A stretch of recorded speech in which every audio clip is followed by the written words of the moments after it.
اب میں جناب منظور بلوچ جو کہ رائٹر ہیں، سماجی کارکن ہیں، سیاسی کارکن ہیں، ان کو میں ریکویسٹ کرتا ہوں کہ وہ آ جائیں اور اپنے خیالات کا اظہار کریں۔ جناب منظور بلوچ صاحب۔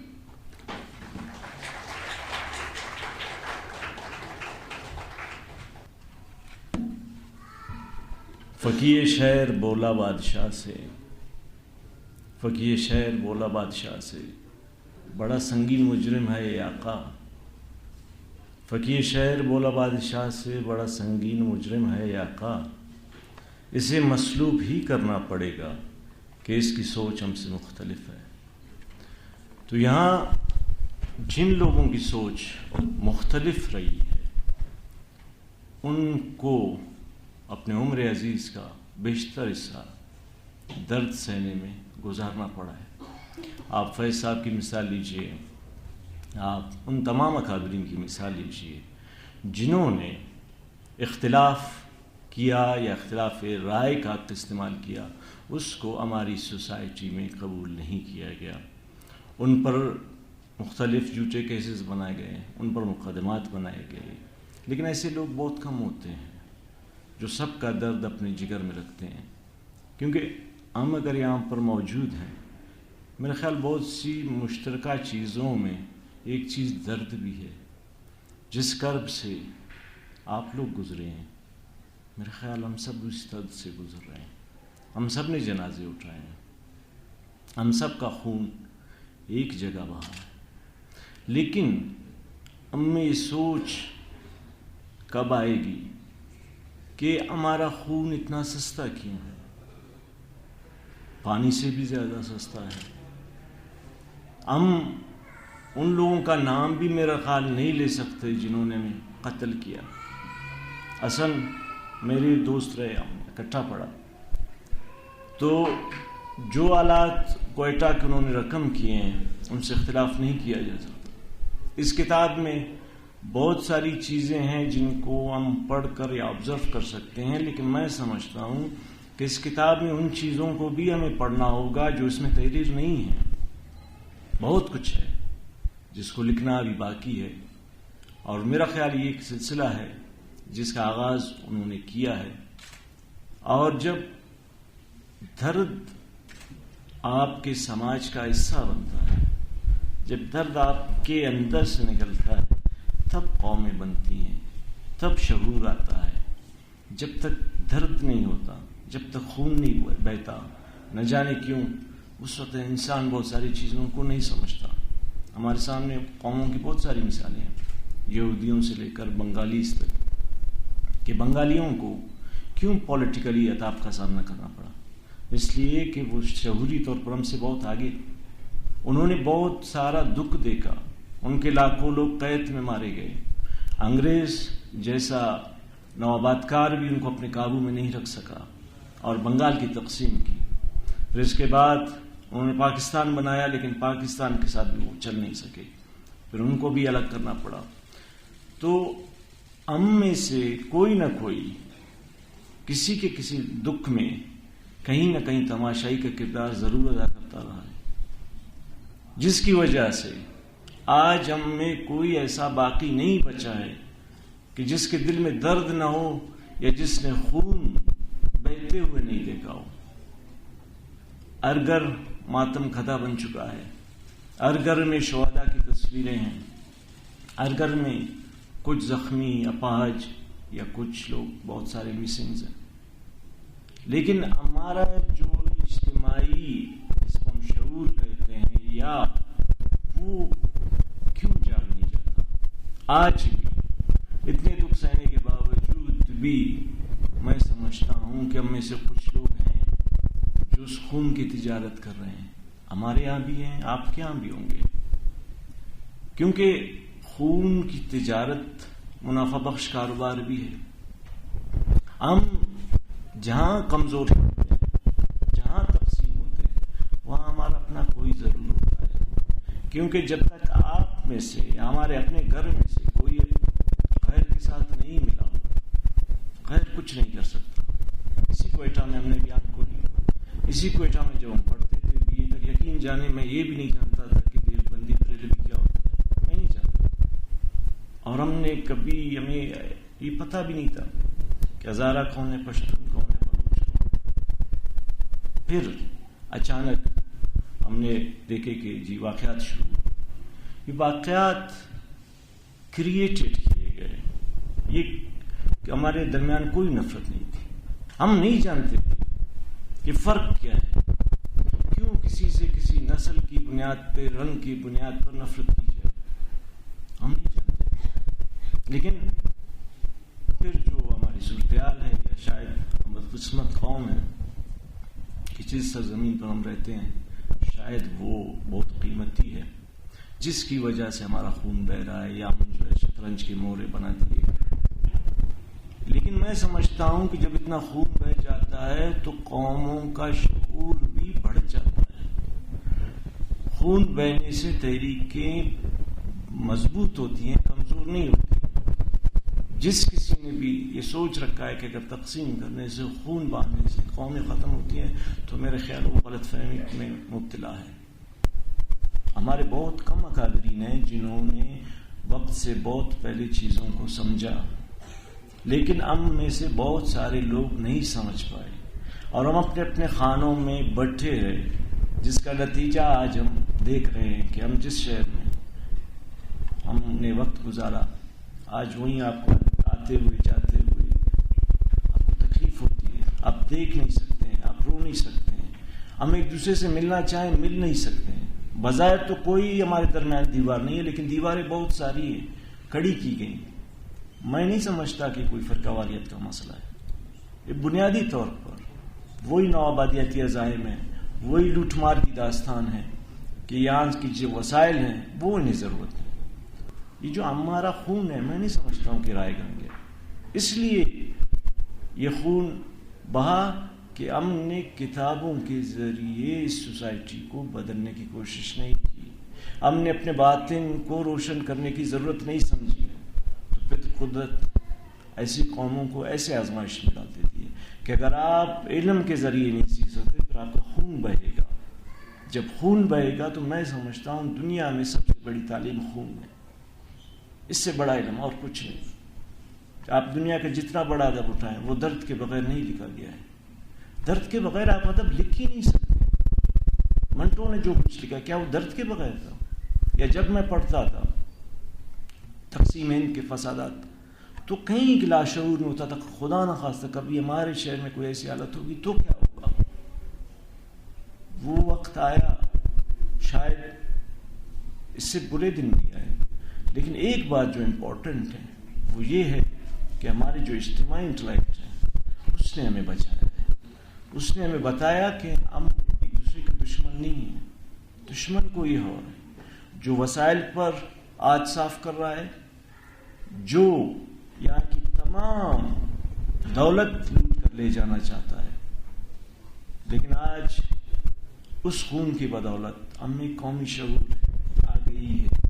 لیکن میں سمجھتا ہوں کہ جب تک آپ کے ساتھ لٹریچر نہیں ہوگا، آپ کا یہ جو سارا حافظہ ہے، ساری جو آپ کی داستان ہے، وہ ختم ہو جائے گی. آگے آنے والی نسلوں کو پتہ نہیں ہوگا.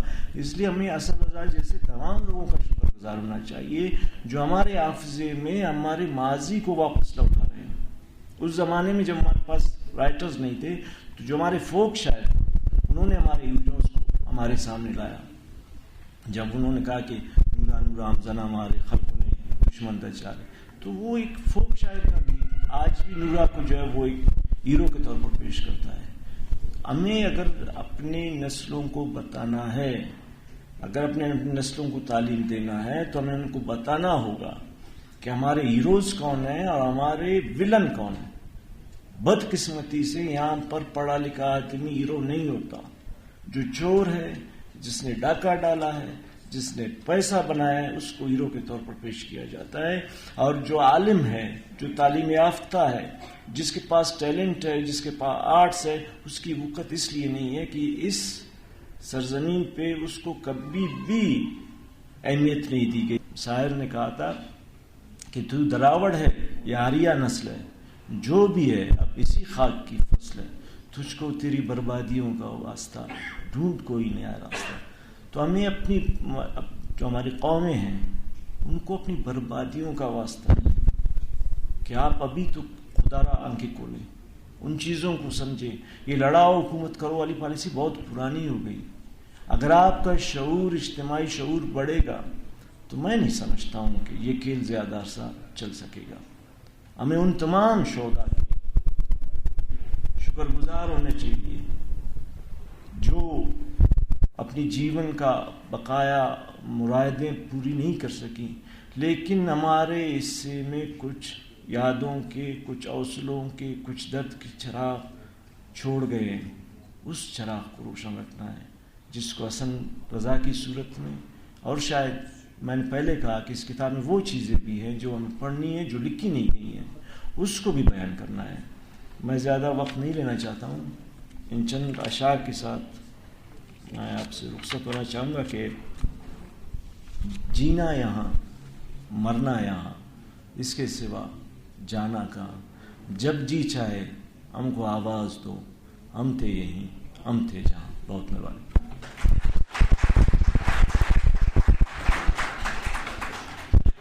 شکریہ پروفیسر ڈاکٹر منظور بلوچ صاحب.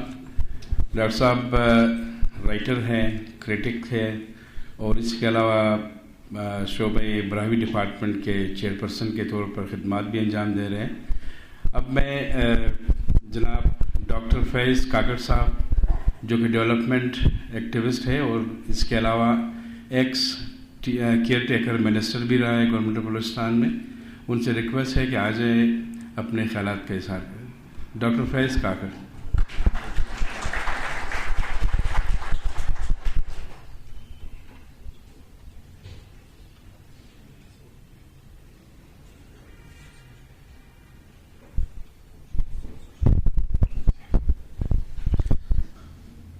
سمجھ نہیں آ رہی کہاں سے شروع کروں، کہاں پہ ختم کروں. صرف 3 باتوں کو فوکس رکھتے ہوئے موجودہ حالات اور اس کی وجوہات اور آخر میں امید کیا ہے، یہ 2-3 باتوں پہ بات کروں گا. ہم جس مشکل حالات سے ہمارا سامنا ہے، یا جس وجہ سے آج ہم یہاں پہ بیٹھے ہیں، یا جس وجہ سے یہ کتاب لکھی گئی ہے، یا جس وجہ سے ہمارے لوگ قلم اٹھانے پہ مجبور ہوئے ہیں، وہ آج کل اس ہمارے خطے کے، اس کوئٹہ کے نہیں، اس ملک کے نہیں، اس خطے کے حالات ہیں. لیکن اس خطے کے حالات جہاں پہ انسانوں کا خون بہا، جہاں پہ قتل ہوئے، جہاں پہ صرف اور صرف درد اور درد ہے، اس کی وجوہات کیا ہے. میں تھوڑا سا مختصراً آپ لوگوں سے یہ کہنا چاہتا ہوں کہ یہ جو جنگ ہے، یہ جو دربدری ہے، یہ جو قتل و غارت ہے، یہ میرے اس ریجن، میرے اس نسل کے روایات میں نہیں تھے. یہ مجھ پہ سونپے گئے، چاہے وہ یہاں کے پشتون ہو، چاہے وہ ہزارہ ہو، چاہے بلوچ ہو. اس خطے میں یہ قتل و غارت کئی اور سے لائی گئی. اور کیوں لائی گئی؟ مجھے فخر ہے کہ میں ایک ایسے شخص کا پیروکار ہوں جس کو ہم پشتون میں بچا خان کہتے ہیں، لوگ اسے خان عبدالغفار خان کے نام سے پہچانتے ہیں. اس شخص نے پارٹیشن سے پہلے انسانوں کو ایک پیغام دیا کہ امن کی اشاع اس سب مسئلوں کا حل ہے، عدم تشدد ہی سب مسئلوں کا حل ہے. بندوق سے نفرت، بم سے نفرت، جنگ و جدل سے نفرت ہی اس علاقے کا مقدر اچھا بنا سکتا ہے، ورنہ نہیں. لیکن افسوس کہ اس شخص کو لوگوں نے کہا کہ آپ نے کمزور قومیت ہندو کا فلسفی ایک غیرت مند پشتون یا غیرت مند افغان قوم پہ آپ لاگو کرنا چاہتے ہیں.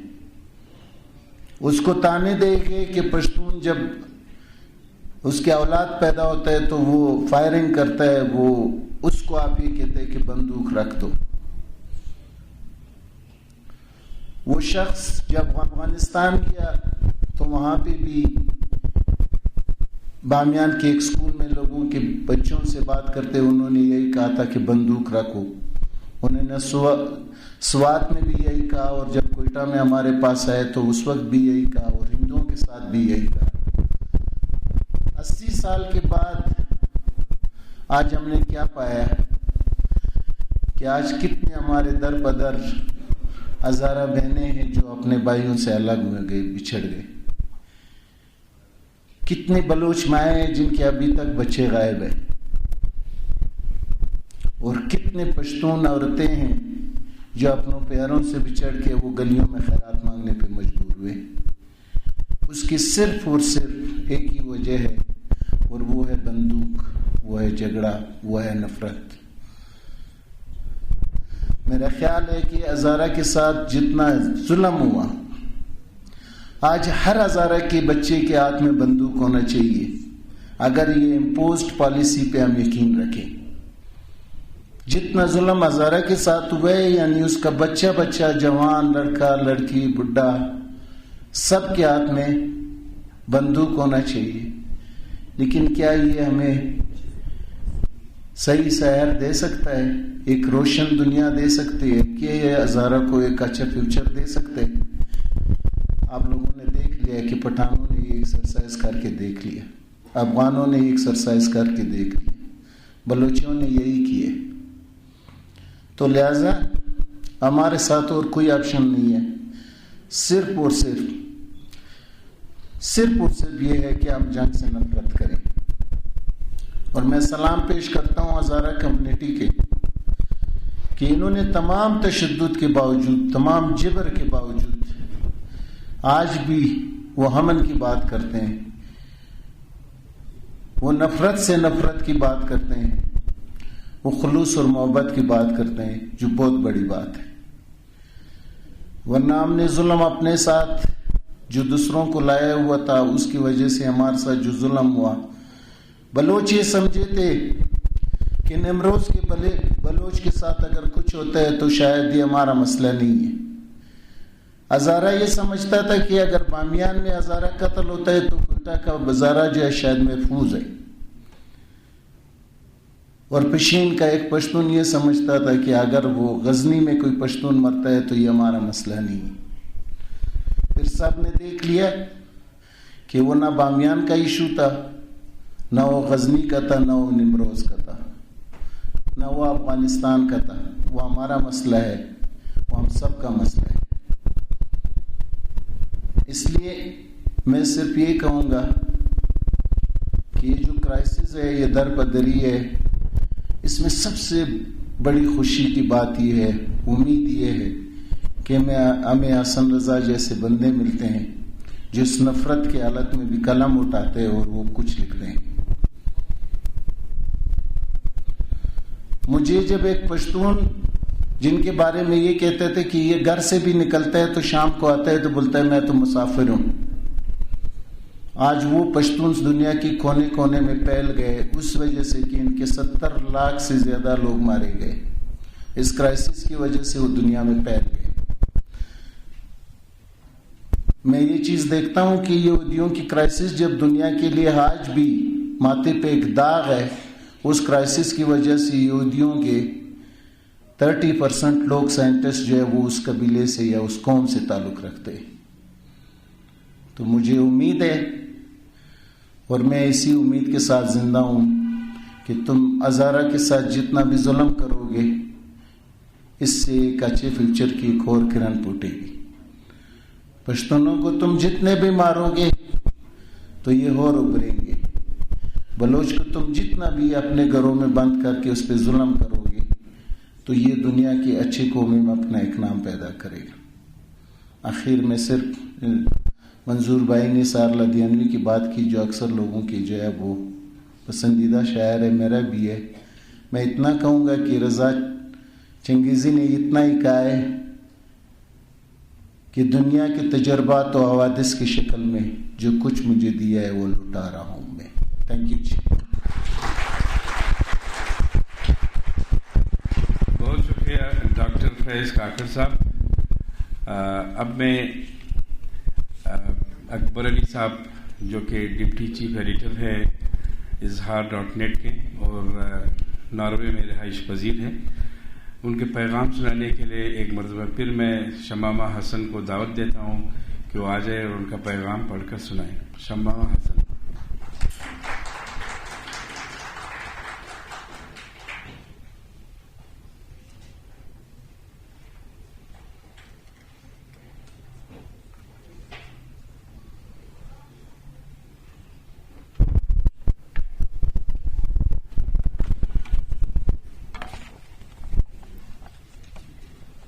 ایک زندہ سماج کی نشانی یہ ہے کہ وہ ایک مسلسل تبدیلی کے عمل سے گزر رہا ہوتا ہے.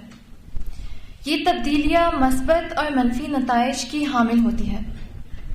ہم اگر کوئٹہ کی ماضی قریب یعنی صرف گزشتہ 2 دہائیوں پر محیط تاریخ پر نظر ڈالیں تو ہمارے قلب اور روح کو زخمی کرنے والے واقعات ان صفحات پر بہت نمایاں نظر آئیں گے. ہم گزشتہ 20 سالوں میں کوئٹہ میں ہونے والے انسانی حقوق کی بدترین خلاف ورزیوں کے شاہد ہیں.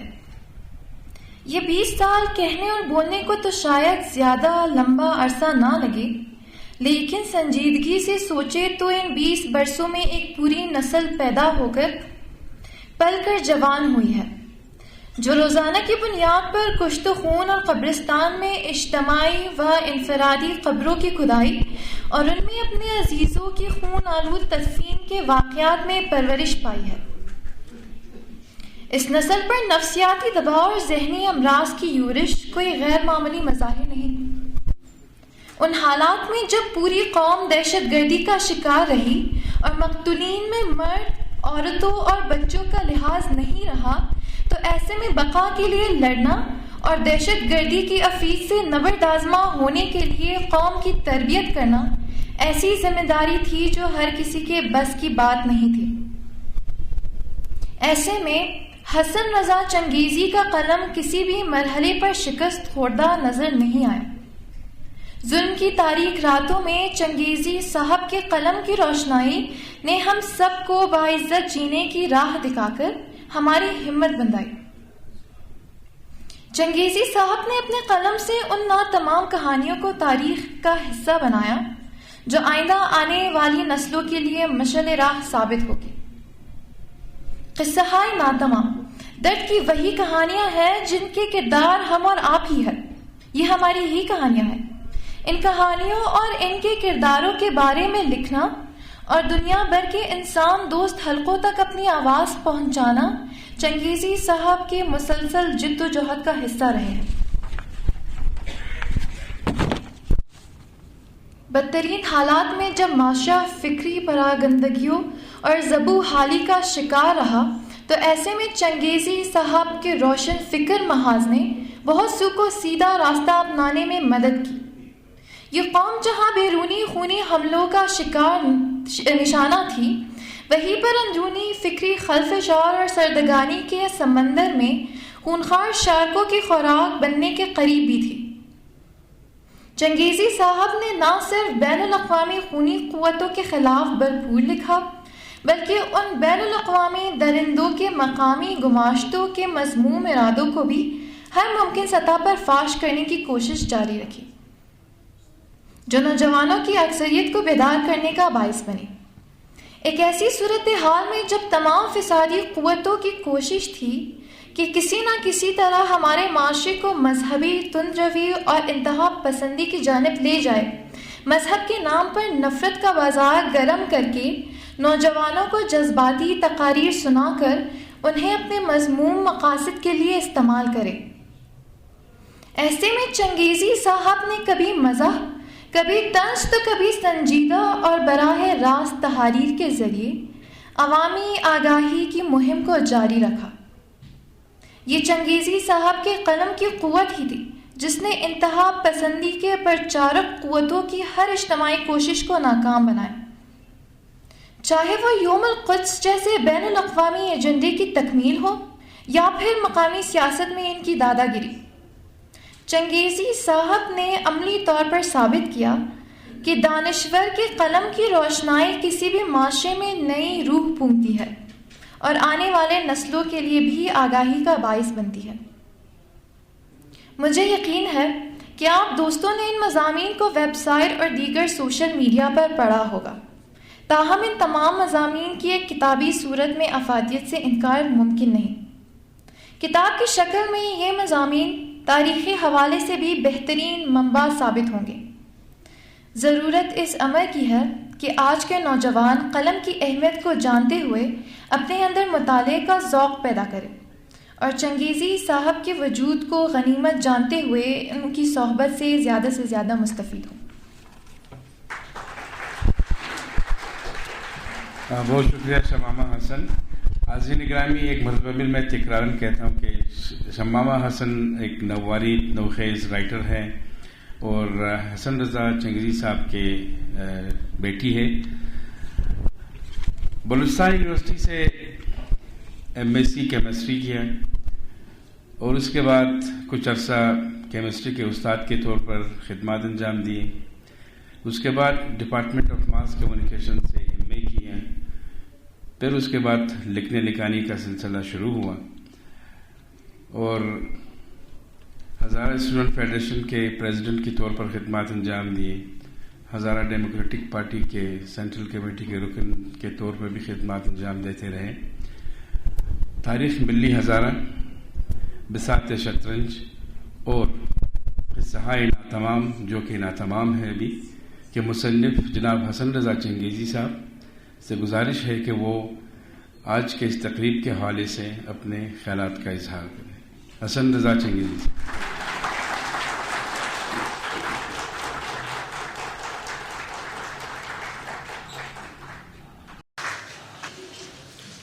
شکریہ امداد صاحب۔ حسب دستور سب سے پہلے میں چاہوں گا کہ جتنے بھی دوست آئے ہوئے ہیں، خواتین و حضرات اور اساتید، شعراء، مصنفین، صحافی دوست اگر بیٹھے ہوں تو ان سب کو میں دل کی گہرائیوں سے خوش آمدید کہتا ہوں۔ کتاب پہ بات کرنے سے پہلے میں چاہوں گا کہ کچھ جملے آپ کو تھوڑے سے ارریلیٹیو سے لگیں گے، لیکن میری خواہش ہوگی کہ آپ سے ان موضوعات پہ بات کروں۔ ہم جتنے بھی دوست ہیں، ہو سکتا ہے بہت اچھے لوگ نہ ہوں، ہم بہت پڑھے لکھے بھی نہیں، لیکن تھوڑے سے مختلف ہیں۔ مختلف اس لحاظ سے کہ ہم نے سوچ رکھا تھا کہ ہم بہت ساری روایتوں کو، بہت سارے ٹیبوز کو ہم چیلنج کریں گے۔ ہم 5 بجے ٹھیک اپنا پروگرام شروع کریں گے، چاہے آڈینس میں صرف 5 یا 6 بندے کیوں بیٹھے نہ ہوں۔ ہم نے ایسے ہی کیا، شاید 1-2 منٹ ہم لیٹ ہو گئے، اس کے لیے ہم معذرت چاہتے ہیں۔ ہم نے جس طرح سے روایت ہے، کسی کرسی پہ VIP نہیں لکھا، ہم نے کہا جس کا جہاں دل چاہے گا وہی بیٹھے گا۔ ہم خوش ہیں کہ ہم یہ کرنے میں کامیاب ہوئے، اور میں سمجھتا ہوں کہ ایک مروجہ راستے پر چلنا بہت آسان کام، کسی کے نقش پا پہ چلنا بہت آسان کام، لیکن آپ جب کوئی نیا راستہ ڈھونڈنے لگتے ہیں تو آپ کو تکلیف بھی زیادہ اٹھانی پڑتی ہے، آپ کو توگ و دو بھی زیادہ کرنی پڑتی ہے، آپ کے راستے میں مشکلات بھی آ سکتی ہیں، لیکن میرے خیال میں ایک زندہ انسان کو پہلے سے بنے نقش پا پر چلنے کے بجائے نئے راستے ڈھونڈنے ہوں گے، نئی منزلیں ڈھونڈنی ہوں گی۔ اصل میں ہونا کیا چاہیے کہ جو بلائنڈ اسپاٹ ہے معاشرے کا، جس نقطے پہ لوگوں کی نظر نہیں جاتی، آپ اس نقطے کو لوگوں کے سامنے آشکار کرو، اور جس سرنگ میں بیٹھ کر، جس ٹنل میں بیٹھ کر معاشرے کے لوگ دنیا کو دیکھتے ہیں، یعنی دنیا ان کے لیے صرف وہی ہے جو ان کو ایک سرنگ کے دہانے سے نظر آتی ہے. سرنگ کے آس پاس اوپر نیچے دنیا کیسی ہے ان کو اس سے کوئی غرض نہیں. لیکن اگر کوئی لکھاری، کوئی شاعر، کوئی مصنف، کوئی پیشوا، کوئی رہبر، کوئی استاد معاشرے کو اس ٹنل سے نکالتا ہے اور اس کے بلائنڈ اسپاٹ کو ایڈریس کرتا ہے، اور وہ چیز جو اس کے سامنے ہوتے ہوئے بھی اسے نظر نہیں آ رہی، اگر وہ چیز اسے دکھاتا ہے تو اس کا مقصد یہ ہے کہ وہ لکھاری یا وہ پیشوا یا وہ رہبر اپنے مقصد میں کامیاب ہو گیا. میں دعویٰ نہیں کرتا کہ میں اس کیٹیگری میں اپنے آپ کو شامل سمجھتا ہوں، لیکن میں نے ہمیشہ کوشش کی ہے کہ کچھ ایسے پوشیدہ گوشے معاشرے کے لوگوں کے سامنے لے کر آؤں کہ جو ان کی نظروں کے سامنے ہوتے ہوئے بھی ان کی بصارتوں سے پوشیدہ ہے. قتل عام ہوتا رہا کوئٹے میں. شاید دوست سمجھیں گے کہ یہ صرف کوئٹے کی داستان ہے. نہیں، یہ انسانیت کی داستان ہے، یہ قتل و غارت کی داستان ہے. یہ کوئٹہ تو صرف ایک بطور سمبل، بطور علامت اس کتاب میں کسی طرح سے میں نے پورٹرے کیا ہے، یا شاید اس کی وجہ یہ ہو کہ یہاں پہ قتل عام کو میں نے اپنی آنکھوں کے سامنے ہوتے ہوئے دیکھا، یا ہو سکتا ہے کہ میری دور کی نظر کمزور ہے. آس پاس قتل عام ہوتے رہیں، نوجوان گم ہوتے رہیں، ان کی لاشیں ملتی رہی، اس کا تذکرہ ہے اس میں، لیکن شاید جس طرح سے ہونا چاہیے تھا شاید اس طرح سے تذکرہ نہ ہوا ہو. اور اس کی وجہ یہ ہے کہ شاید میں نے جو چیزیں اپنی آنکھوں کے سامنے دیکھی ہے اس نے مجھے زیادہ اس بات پہ مجبور کیا کہ میں ان باتوں پہ لکھوں. ایک جملہ لکھا ہوا ہے میں نے کتاب کے شروع میں کہ ان مقتولین کے نام جنہیں شہید قرار دے کر دفنا دیا گیا. مقتول تھے سارے، ہم نے ان کو شہید قرار دے کر ان کے قتل کو جسٹیفائی کیا. یہ کس جرم میں قتل ہوئے، ان کا جرم کیا تھا؟ میرے بہت سارے دوست، بہت سارے کلاس فیلوز، میرے رشتہ دار، میرے گلی کوچے کے لوگ، انسان کس کس کا حساب کرے؟ میرے خیال میں ہمارے معاشرے میں کم از کم کوئی ایسا بندہ آپ کو نہیں ملے گا کہ جس نے 1 2 3 4 یا لاتعداد لاشوں کو کاندھا نہ دیا ہو. میں جانتا ہوں جوانوں کو جن کے اجسام ہوا میں تحلیل ہو گئے، ان کے ماں باپ کے پاس کوئی اس کے جسم کا ایسا ٹکڑا بھی نہیں ملا جس کو وہ دفن کر کے اس کی قبر پر کوئی تصویر لگا کے کم از کم جمعے کو جا کے اپنی تسلی تو کر سکے کہ یہ میرا بیٹا، یہ جوان بیٹا اس قبر میں دفن ہے. بہت سارے ایسے واقعات ہیں، اور یہ کوئی میں محاورہ نہیں بتا رہا آپ لوگوں کو، یہ واقعی ماؤں نے اپنے بچوں کے اجسام کے ٹکڑے پلاسٹک کی تھیلیوں میں جمع کیے.